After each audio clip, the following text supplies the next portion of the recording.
Եթե մեկն ուզում է իմանա, ով է իրական մարդը, ով մի քանի պետությունների կողմից գտնվում է եւ համարվում է որպես ազդեցության ագենտ, ապա դա մեր երկրի ղեկավարն է։ Եթե այդպես չի, թող ինքը ուղղակի բացատրի, ընդհանրապես բացատրի, ոնց եղավ, որ արտգործնախարար նշանակվեց Արարատ Միրզոյանը, բայց միջև այդ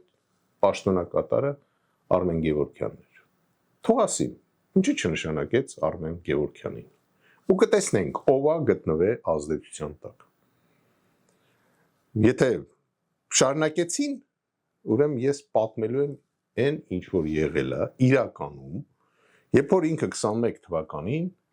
հաղթել է եւ խոսում են ինքնիշխան կառավարություն, ոչ այն ժամանակ ա եղել ինքնիշխան կառավարություն, ոչ էլ հիմա է ինքնիշխան կառավարություն։ Դրա համար թող ընդ երկեր չերքեն